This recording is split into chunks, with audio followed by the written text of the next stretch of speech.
Finally আমরা সকালে পৌঁছালাম কলকাতা শহরে। এখন 5টা বাজে। আপনারা দেখতে পারবেন সকালের কি সুন্দর ভিউ।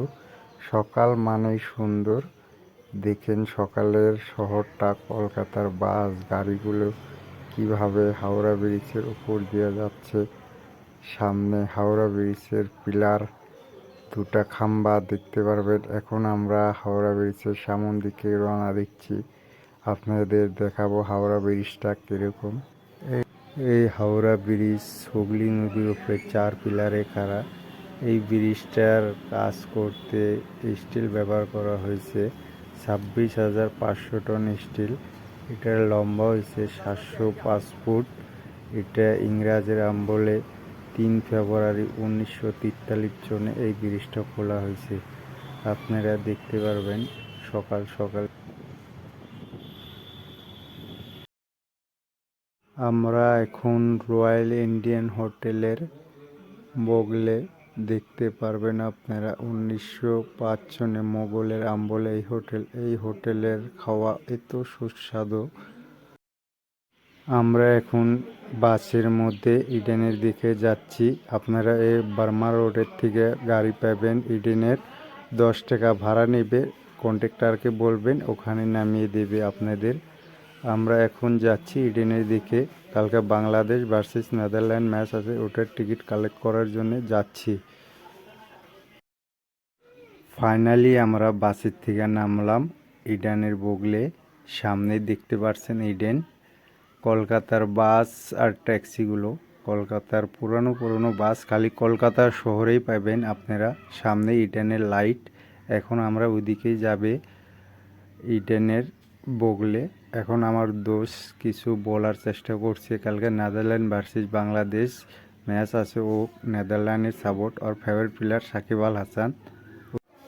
ফাইনালি আমরা ইডেনের বগলে এসে পৌঁছালাম। সামনেই ইডেন, দেখতে পাচ্ছেন আপনারা ইডেনের লাইট। সামনে আমার দোষ যাচ্ছে কালকা এই স্টেডিয়ামে খেলা দেখতে অনেক হ্যাপি। ও কালকা নেদারল্যান্ডের সাপোর্ট আমাকে বলতেছে প্রথমবারের মতন স্টেডিয়ামে খেলা দেখবে, অনেক খুশি। আমরা ইডেন চলে এসেছি, দেখতে পাচ্ছেন আপনারা সামনে ইডেন। আমি অনেক খুশি, লাইফে প্রথমবার ইডেন গার্ডেনে ওয়ার্ল্ড কাপের ম্যাচ দেখবো, নেদারল্যান্ড ভার্সেস বাংলাদেশ। আমি অনেক হ্যাপি।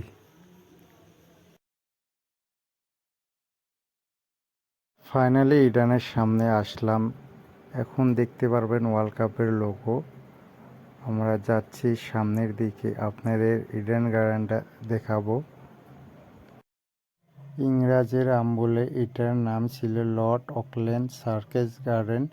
তার পরবর্তী এই ইডেনের নাম 1984 সালে এটার নাম ছিল ইডেন গার্ডেন রাখা হয়েছে। 1934 সালে 15 জানুয়ারি ইন্ডিয়া আর ইংল্যান্ড প্রথম টেস্ট ম্যাচ এই ইডেন গার্ডেনে হয়েছিল। 2007 টি-20 ওয়ার্ল্ড কাপ ধোনির হাত ধরে জিতেছিল ইন্ডিয়া, ওটার ছবি। আর 1984 সনে কপিল দেবের হাত ধরে ওয়ার্ল্ড কাপ জিতেছিল, ওটার ছবি দেখতে পারবেন এই ইডেন গার্ডেনে।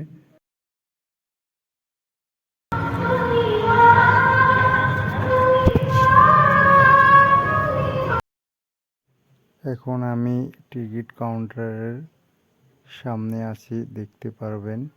এখান থেকে টিকিট কালেক্ট করা লাগবে। দেখতে পাচ্ছেন এখানে অনেক বাংলাদেশি লাইনে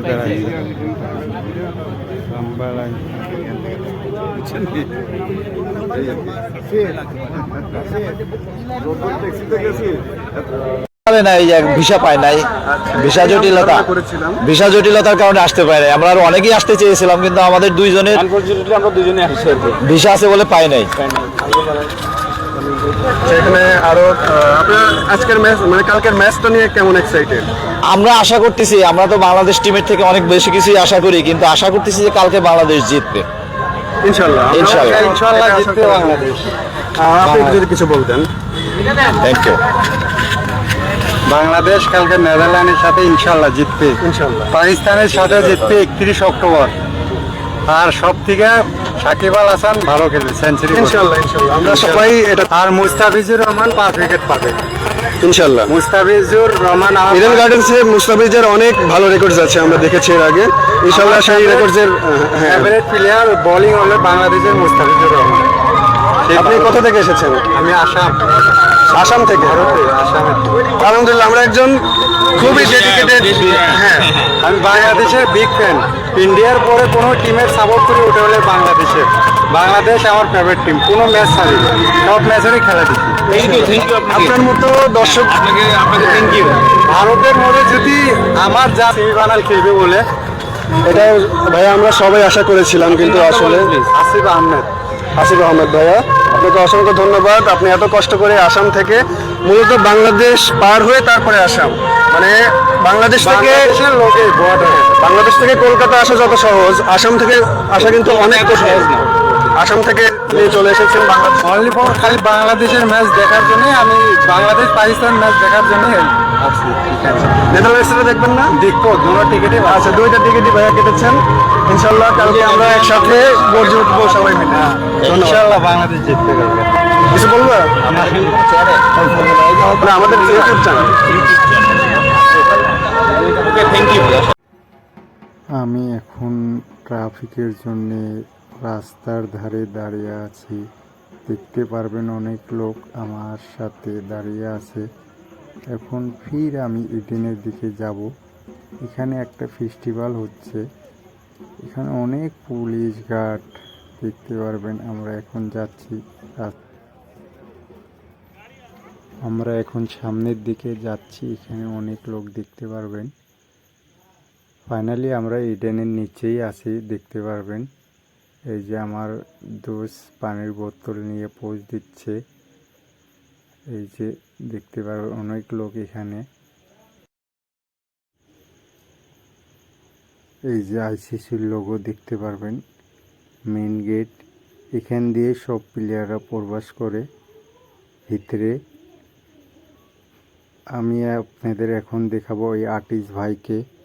ইনি কি সুন্দরভাবে সাকিব আল হাসানকে এঁকেছে। এখানে অনেক লোক ভিড় ধরে রয়েছে এই ভাইকে দেখার জন্যে। এই বাংলাদেশি ভাই এখন এনার কাছে নাম্বার নেবে, ফোন নাম্বার ছবিটা নেওয়ার জন্যে। এখানে দেখতে পারবেন অনেক লোক। এই যে বাংলাদেশের চীনা মুখ মিডিয়া চ্যানেলে কাজ করে, অনেক জায়গায় যায়, খেলার বিশ্লেষণ করে।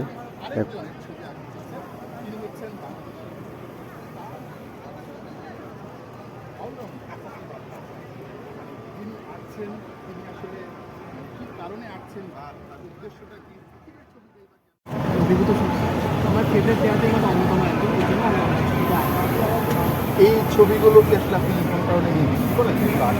এগুলোর সাথে কোনো কারণ কোনো কিছুর সাথে মূল্যের কোনো যুক্ত নেই।